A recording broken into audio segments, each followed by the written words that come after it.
Soviet Union, basically, except for a short time when Stalin broke away and kicked Trotsky out. Then he came over here and founded the neocons. That's on record. And that they put him in power, and that Mao Zedong was put in power by the CIA in 49. I mean, that is all declassified now. Think of how monstrous and evil our government is.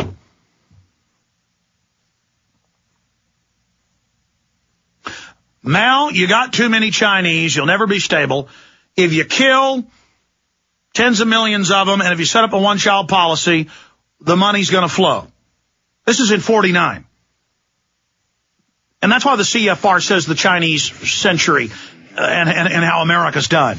Because China is the model. But I digress.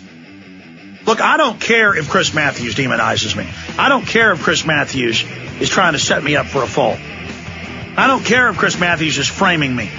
I can't shut up knowing this information. We're going to come back, get to these video clips, analyze it. Then we'll get into the oil spill, your phone calls, and a lot more. Stay with us.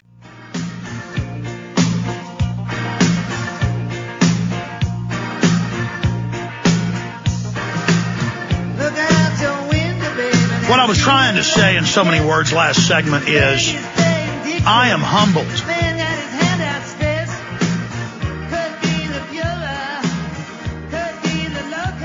by the incredible attention this broadcast has given worldwide. And I am doing my very best to be 100% accurate and to be as informative as I can be here each and every day. I want you to know that, and I understand more and more the responsibility I have. And I also want to ask listeners for your support, whether it be by spreading the word about the broadcast, or defending us when people lie about us, financially supporting us by buying the books and videos, because I realize that I'm committed to this 110%. There's no going back. I passed the point of no return more than a decade ago. But all of us have passed the point of no return. This new world order comes to kill, steal, and destroy. It is tyranny incarnate. It is evil in its very essence. It has set itself against everything good and transparent and wholesome and enlightened. This global system competes with itself to be more wicked and more oppressive. And I've always told people, don't defend me when the mainstream media attacks. Move on.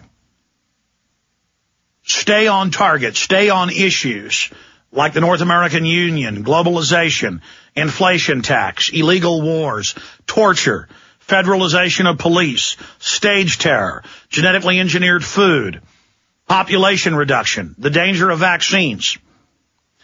But more and more I realize that it's important to stay on target, to continue to get issues out, but that what I didn't want to happen has happened. I never wanted this to be about Alex Jones. I wanted it to be about the information. And it is about the information, but people love tribal leaders. They love characters. They love the hero archetype. And so much of my message now, which is just the reality of what's happening in the world, is now bound up in my identity, bound up in my name, bound up in the symbol of what I am and how people perceive me. And I like to screw around. I like to play the part of characters and joke and have some fun. I like to be lazy intellectually and get angry and yell and scream, and that's certainly entertaining and part of what built this radio show. But none of it was intentional.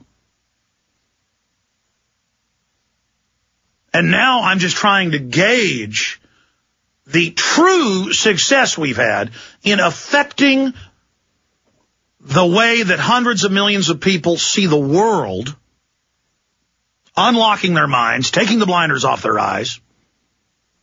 And now I am being directly targeted by the system. And as Gandhi said, first they ignore you, then they laugh at you, then they attack you, then you win. But many people don't make it to the final process. The idea makes it to the winning, but many times the leader doesn't make it out, in fact, most of the time, of the then they attack you phase. And to have Chris Matthews, the Southern Poverty Law Center, the ADL, the New York Times, Time Magazine, Newsweek, the London Guardian, Salon, hundreds of other publications lying about me and saying that I'm basically calling for violence and that I want people to kill cops. Do you know why that's being done? That is being done so when they kill me deader than a hammer, it can be sold as, well, he deserved it. He was messing with our precious protectors. Or when they stage a terror attack, so it can be blamed on yours truly.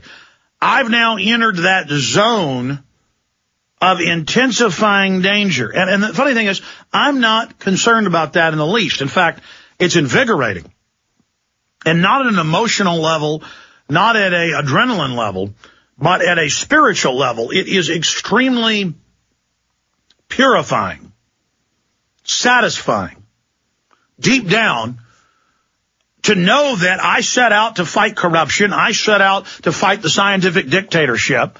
I am disgusted at every level by tyranny. And now I have the attentions of the dragon, which means I have irritated the dragon, which means the dragon is not invincible. And if I've had this much success with all of my problems, think of the success you can have. So don't get caught up in thinking you've got to do a perfect job. Just engage the evil. Just to be clear, our government is so illegitimate, so wicked, so duplicitous, that it literally has fostered, in many cases created, radical Muslim groups whose moronic followers in many cases don't even know they're dancing to the tune of the Pied Piper of Western intelligence. Or they're being funded to carry out attacks through their chain of command by the very great Satan they claim they're fighting. And nowhere is this better illustrated than the fact that the Taliban and Al-Qaeda were flown out to safety in the months during the, quote, invasion of Afghanistan in late 2001, early 2002. And that's all on record.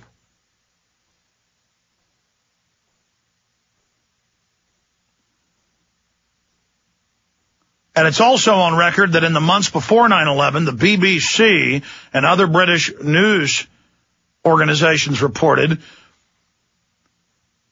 that U.S. Special Forces were seen on the border region of Pakistan and Afghanistan in a small town, naming it guarding Osama bin Laden. And that a month before that, Le Figaro and other big papers in France reported he was at the American hospital in Dubai getting dialysis. And then Bandar Bush, the big buddy of the Bush family, the ambassador to the United States from Saudi Arabia, on Larry King Live 1 week after the attacks. You can pull this video up on YouTube. And Larry King Live was calling, the host of it, Larry King was calling bin Laden a coward. And Bandar said, how dare you call him a coward? He's not a coward. He is comes from a great family and is a great man. Because they knew that CNN was aired in Saudi Arabia, and the family's like, look, our son's CIA, he'll play the bad guy for you, he'll be a big hero here in the Muslim, 80% Sunni country. But don't you talk bad about our son who's playing this part for you. And Bandar said, you do not talk about him that way. In front of you. That's how dumb they think you are. They won't even talk bad about Osama bin Laden in front of Bandar Bush. That's his nickname, Prince Bandar of Saad. Bandar Saad. His name's about, 14 names long? The House of Saad. 100 plus years ago.